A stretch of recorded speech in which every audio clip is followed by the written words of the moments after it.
बिस्मिल्लाहिर्रहमानिर्रहीम। अस्सलाम वालेकुम students, my name is Abdurrahman और आज जो टॉपिक हम पढ़ने जा रहे हैं students, that is one of the most important organelle of eukaryotic cells. और ना सिर्फ ऑर्गेनल इम्पॉर्टेंट है बल्कि आपके लिए ये टॉपिक भी बहुत इंपॉर्टेंट है लॉन्ग क्वेश्चंस के लिए, और दो शॉर्ट क्वेश्चंस इसके अंदर इंक्लूडेड हैं। तो details, let's go to the white board.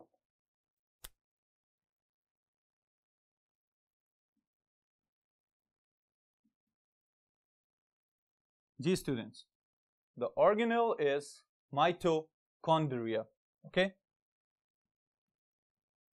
Mitochondria का नाम सुनते ही सबसे पहले नंबर पे हमारे जहन में एक बात आती है और वो ही इसका एक इंपॉर्टेंट शॉर्ट क्वेश्चन भी बन जाता है, and that is what it is the power house of the cell. Okay, why it is known as power house of the cell, ये अभी डिटेल में मैं आपको बताता हूं, बट वन बाय वन जो सीक्वेंस है इसके स्टेप्स का उसको देखते हैं। First of all, who discovered the mitochondria? Discovery,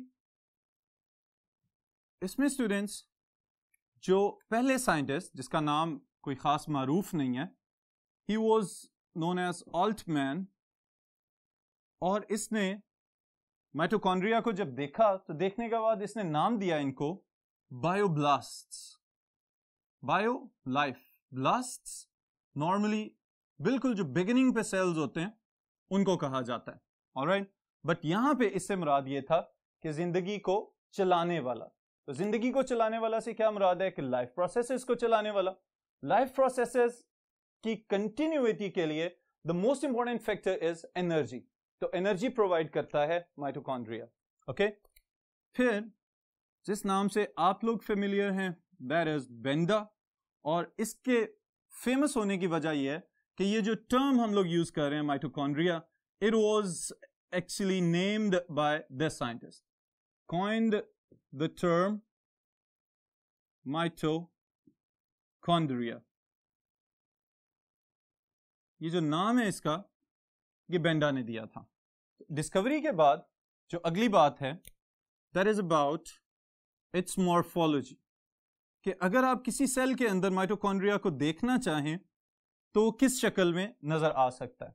okay, तो they can be observed as vesicles, they can be observed as rods, and sometimes they are also seen as filaments. Alright students, तो ये इसकी morphological forms हो सकती हैं, जिसमें जो vesicles हैं they always appear round, okay, spherical नजर आएंगे आपको। जो रॉड्स हैं they are elongated oval structures, इस तरह के नजर आएंगे, और जो फिलामेंट्स हैं they are always tube like and more elongated and cylindrical. और इनकी खसूसियत ये है कि इनके अंदर जो मेम्ब्रेनस इनफोल्डिंग्स हैं वो हमेशा विजिबल होती हैं। ऑलराइट, ये तो इसकी मॉर्फोलॉजी की बात है कि अगर ये डिफरेंट शेप्स में नजर आए डिफरेंट सेल्स के अंदर तो ये पॉसिबल तीन शक्लें हो सकती हैं। ओके स्टूडेंट्स, फिर इसके बाद the next point is about the structure of mitochondria. Structural organization में this eukaryotic organelle consists of a double membranous structure. दो मेम्ब्रेन्स पे मुश्तमिल इसकी साख्त है, और इन दोनों मेम्ब्रेन्स में the first one is the outer membrane, बाहर वाली जो सारी की सारी सतह के ऊपर मौजूद है। This outer membrane is smooth and it behaves just like an envelope. Okay, ये सिर्फ उसको कवर कर रही है और कवर करके बाउंड्री वाले काम कर रही है। लेकिन एक स्पेशल बात जो मैं आपको बताना चाहता हूं यहां पे, it contains specialised proteins called porins. Okay, इसकी जो आउटर मेम्ब्रेन है वो बेशक स्मूथ है, लेकिन स्मूथ होने के साथ साथ ये परमिएबिलिटी को बढ़ाने के लिए इसके अंदर स्पेशलाइज्ड प्रोटीन्स मौजूद हैं, that are known as porins, जो कि न्यूट्रिएंट्स को, कार्बोहाइड्रेट्स हैं या फैटी एसिड्स हैं या एसिटाइल CoAs हैं, इनको एंट्री देने के लिए यहां पे मौजूद हैं. Okay, then we will talk about the inner membrane.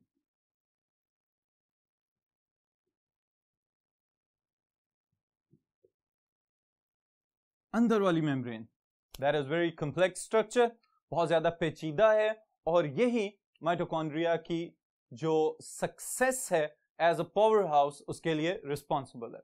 Alright students, जब इनर मेम्ब्रेन की बात करते हैं हम, तो the first point that comes into our minds is, जो पहली बात हमारे जहन में आ रही है वो क्या है? It forms infoldings, and these infoldings are called cristae. Okay, इससे पहले एक वर्ड हम पढ़ चुके हैं जो इससे मिलता जुलता है, that is cisternae. Okay, cisternae endoplasmic reticulum या गोल्जी बॉडीज की मेम्ब्रेन्स को कहेंगे. Cristae is specified for the mitochondrial inner membrane. Okay students, फिर इनफोल्डिंग्स के साथ, इनफोल्डिंग्स की भी इनर साइड पे, on the inner surface of Christie, F1 particles are present. F1 particles को इससे पहले जूनियर क्लासेस में आप एलिमेंट्री पार्टिकल्स के नाम से पढ़ चुके हैं.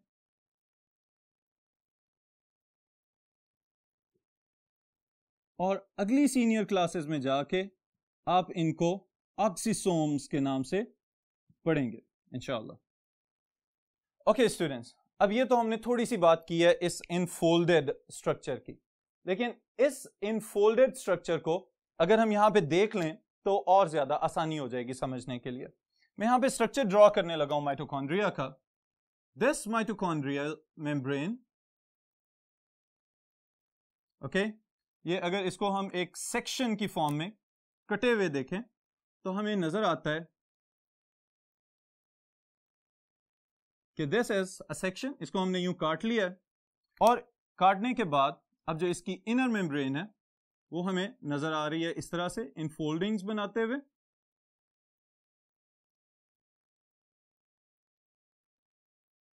ओके, और दीज आर क्रिस्टी. अब देखें, ये वाला जो सारे का सारा पोर्शन है, दिस इज द पेरिफ्री, ये बाहर वाला हिस्सा है इस माइटोकॉन्ड्रिया का. Okay, the outer membrane is the smooth membrane. Alright, outer membrane है इसकी, तो इसको हम स्मूथ मेम्ब्रेन भी कह सकते हैं. The inner membrane is the infolded membrane.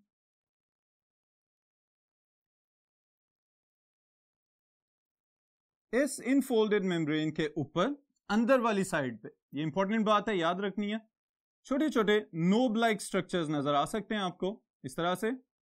These knob like structures, they are what? F1 particles.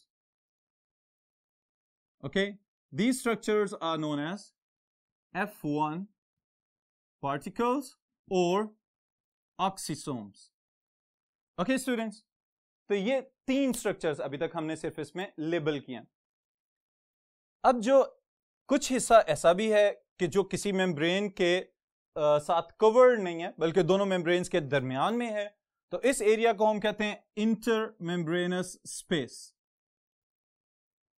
Inter membranes space. Okay, दोनों मेम्ब्रेन्स के दरमियान वाली जो खाली जगह है. फिर स्टूडेंट्स, जो इनर मेम्ब्रेन है F1 particles वाली side, it is filled up with a matrix.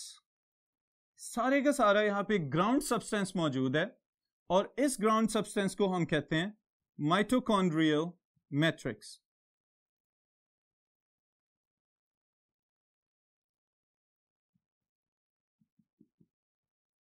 Okay, अब ये हमारे पास एक बेसिक सा स्केच आ गया यूकैरियोटिक माइटोकॉन्ड्रिया का. आपके ख्याल में ये जो सब के सब स्ट्रक्चर्स हैं, इनमें से कोई पॉइंट, कोई बात मिसिंग है यहां पे? ओके, जो बेसिक स्ट्रक्चर आपने अभी तक प्रीवियस क्लासेस में पढ़ा है उसके अकॉर्डिंगली तो कुछ भी नहीं है. ऑलराइट, बट यहां पे एक नई चीज मैं ऐड करने लगा हूं, और वो क्या है? Inside the infoldings, the mitochondria, it has its own DNA and its own ribosomes. All right students, ये एक नई बात आपके लिए आ गई है और ये क्या है? The mitochondria has its own mitochondrial DNA and it has its own mitochondrial ribosomes. All right? अब सवाल ये पैदा होता है, why does the mitochondria possess these structures? Mitochondria के पास ये डीएनए या ये राइबोसोम्स क्या कर रहे हैं? जबकि हम तो कह रहे हैं कि ये यूकैरियोटिक सेल है, तो इसका जो जेनेटिक मटेरियल है वो तो हमेशा न्यूक्लियस के अंदर होता है और जितनी भी प्रोटीन्स बनवानी होती हैं, प्रोटीन सब की सब राइबोसोम्स बना के देते हैं. तो माइटोकॉन्ड्रिया के अंदर इंडिविजुअली क्यों ये चीजें नए सिरे से नजर आ रही हैं? तो इसके लिए स्टूडेंट्स एक शॉर्ट क्वेश्चन आपको याद रखना होगा और वो क्या है? Why the mitochondria is known as self-replicating organelle और एक और नाम भी इसके साथ ही साथ याद रखेंगे. Why mitochondria is known as endosymbiotic organelle. Okay? अब ये दो टर्म्स आपके सामने आ चुकी हैं. पहली बात सेल्फ रेप्लिकेटिंग, उसके नाम से समझ आती है कि ये एक ऐसा ऑर्गेनल है जिसको 1 से 2 और 2 से 4 में तकसीम होने के लिए न्यूक्लियस के जेनेटिक मटेरियल पे इन्हिसार नहीं करना पड़ता. ये खुद से रेप्लिकेट कर सकता है, 2 से 4, 4 से 8 इस तरह से फर्दर तकसीम होता रहेगा. अब डिपेंड करता है कि किसी भी सेल को जब ज्यादा एनर्जी की जरूरत है और उसके पास न्यूट्रिएंट्स भी मौजूद हैं, न्यूट्रिएंट्स की सप्लाई होगी, तो ये माइटोकॉन्ड्रिया क्या करेगा? खुद से ही रेप्लिकेट करेगा अपने डीएनए की जेनेटिक इंफॉर्मेशन को इस्तेमाल करते हुए.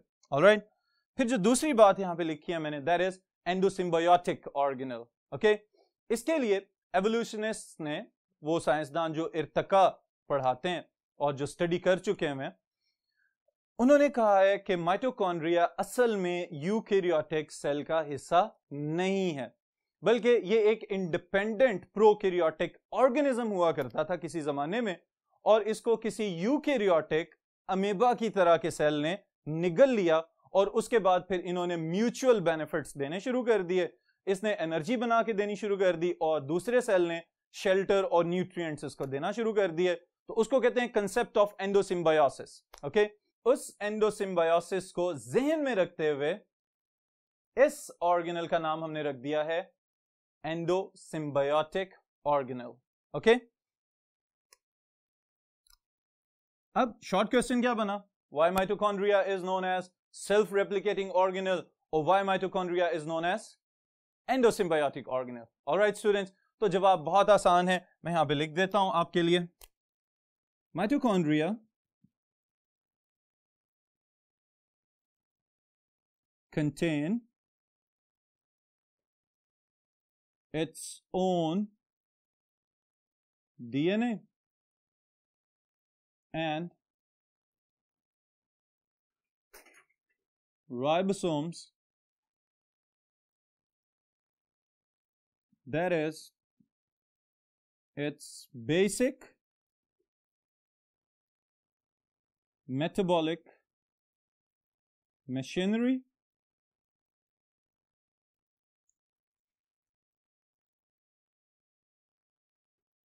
That's why it is known as self-replicating or endosymbiotic organelle. Alright students, इसके पास इसका अपना जेनेटिक मटेरियल है, इसके पास इसके अपने राइबोसोम्स मौजूद हैं. जेनेटिक मटेरियल मैसेज भेजेगा और राइबोसोम्स उसके अकॉर्डिंगली प्रोटीन्स बनाएंगे. फॉस्फोलिपिड्स इसको साइटोप्लाज्म प्रोवाइड करेगा और जब चाहे माइटोकॉन्ड्रिया 1 से 2 में रेप्लिकेट कर सकता है. Alright, so that's why it is known as self replicating organelle. फिर इसके बाद स्टूडेंट्स, अगर हम इसके नेक्स्ट पार्ट पे चलें, तो डीएनए और ribosomes they are surrounded by what? Mitochondrial matrix. Okay, mitochondrial matrix क्या चीज है? That is the ground substance that is filling the space between the cristae. Okay, जो इसके सारे के सारे इनफोल्डेड मेम्ब्रेन्स हैं उनके दरमियान जितनी खाली जगह है वो माइटोकॉन्ड्रियल मैट्रिक्स ने फिल अप कर ली हुई है। बट फिल अप करने के साथ ही साथ माइटोकॉन्ड्रियल मैट्रिक्स में है क्या, तो उसके लिए एक स्टेटमेंट याद रखेंगे, mitochondrial matrix contains enzymes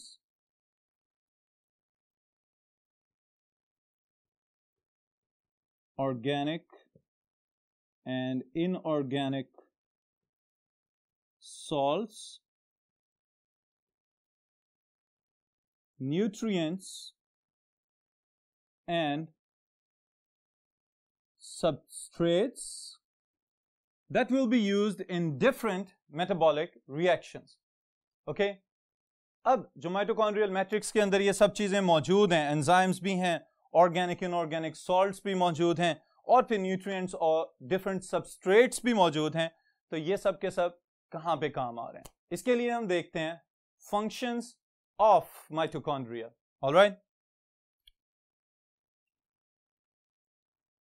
functions, mitochondria करता क्या है? तो फंक्शंस में students the second short question of this topic and it is one of the most important short questions of this chapter. बहुत मर्तबा रिपीट होता है ये बोर्ड के क्वेश्चंस के अंदर। Why mitochondria is known as powerhouse of the cell?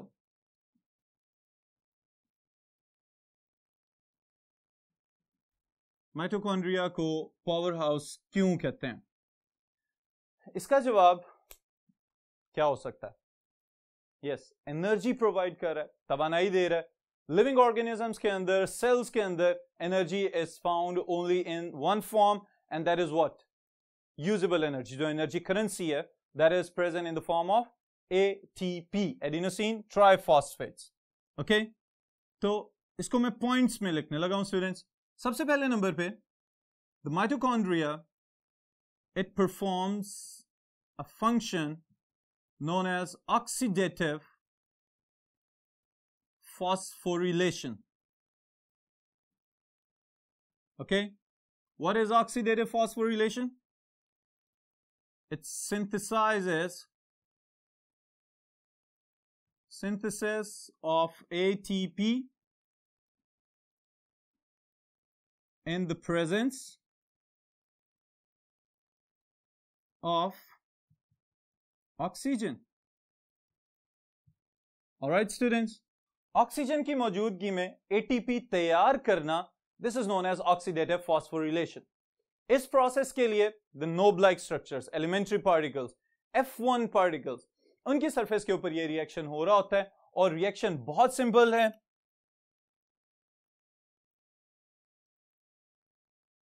This is the knob like structure, the F1 particle.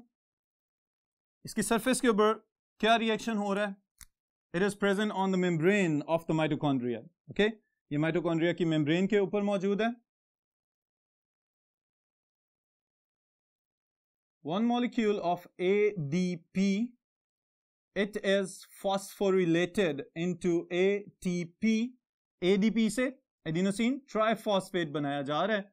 इसको provide क्या करना है? एक इनऑर्गेनिक फॉस्फेट प्रोवाइड करना है और उसके साथ ही साथ कुछ प्रोटॉन्स मूव करके जाएंगे अक्रॉस द मेम्ब्रेन, जिसकी वजह से ये कन्वर्जन पॉसिबल हो सकती है।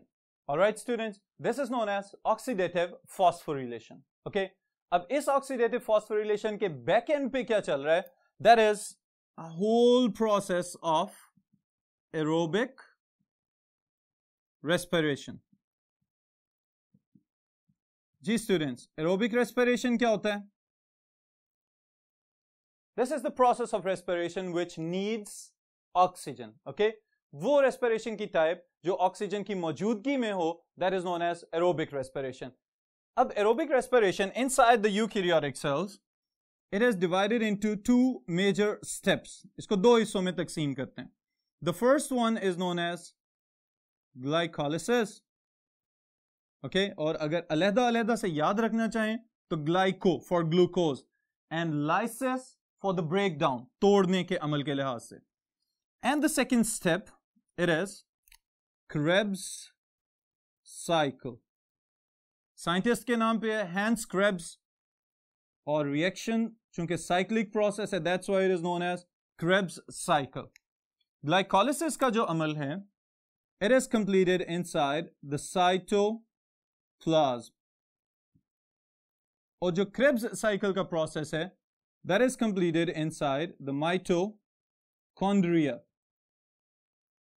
ऑलराइट स्टूडेंट्स, तो माइटोकॉन्ड्रिया जो हमारा टॉपिक है, इसके अंदर रेस्पिरेशन के सेकेंड फेज को कंप्लीट किया जाता है, जिसमें फिर अल्टीमेटली ग्लूकोज जो हमारा ओरिजिनल सबस्ट्रेट था उसको कन्वर्ट किया जाता है इनटू पायरुवेट, और पायरुवेट को फिर भेज दिया जाता है इनटू द माइटोकॉन्ड्रिया. माइटोकॉन्ड्रिया फिर इसको कन्वर्ट करता है इनटू डिफरेंट इंटरमीडिएट्स, और एट द एंड हमारे पास जो एनर्जी आती है, it comes through the process of oxidative phosphorylation.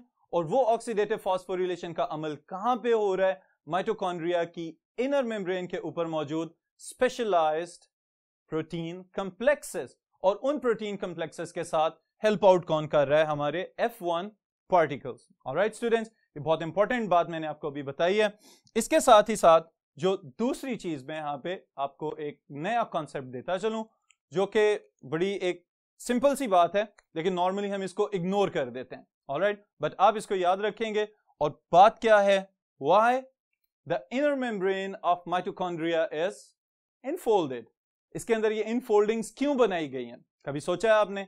बहुत सिंपल सा इसका जवाब है, और वो भी मैं आपको अभी बता देता हूं. The inner membrane of mitochondria is infolded to increase the surface area for oxidative phosphorylation. Oxidative phosphorylation ज्यादा होगी, सरफेस एरिया जितना ज्यादा, एनर्जी की पैदावार उतनी ज्यादा. ऑलराइट स्टूडेंट्स, तो ये था माइटोकॉन्ड्रिया का टॉपिक. इसमें एक आखिरी बात का इजाफा करते चलें, और वो क्या है? The mitochondrial matrix also helps in fatty acid metabolism. और इस फैटी एसिड मेटाबॉलिज्म के लिए mitochondrial matrix, it contains the matrix contains coenzymes for this reaction. alright, तो उसके लिए peroxisomes वाले एंजाइम्स, जो कि मैंने आपको बताया था कि वो क्या करते हैं? लॉन्ग चेन फैटी एसिड्स को मीडियम चेन फैटी एसिड्स में कन्वर्ट किया जाता है, and these fatty acids are then transferred to mitochondria. Mitochondria उनको तोड़ के एनर्जी बनाता है, कार्बन डाइऑक्साइड और वाटर बनाता है, that is diffused out of the mitochondrial membrane. बिल्कुल इसी तरह से जो एरोबिक रेस्पिरेशन का प्रोसेस क्रेब्स साइकिल कंप्लीट किया जा रहा है, यहां पे भी एनर्जी पैदा की जाएगी, और उसके बाद जो प्रोडक्ट्स, जो वेस्ट्स हैं साथ जो पैदा हो रहे हैं, प्रोडक्ट तो हमारा एनर्जी है, और एनर्जी के साथ जो बाय प्रोडक्ट्स या वेस्ट प्रोडक्ट्स जो पैदा हो रहे हैं लाइक कार्बन डाइऑक्साइड, उसको डिफ्यूज आउट करवा दिया जाता है from the membrane of the mitochondria. Alright students, तो ये हैं कुछ बेसिक बातें जो आप लोग फंक्शंस ऑफ माइटोकॉन्ड्रिया के लिहाज से याद रखेंगे. इस पूरे टॉपिक को आप लोग लॉन्ग क्वेश्चन के लिए प्रिपेयर करेंगे.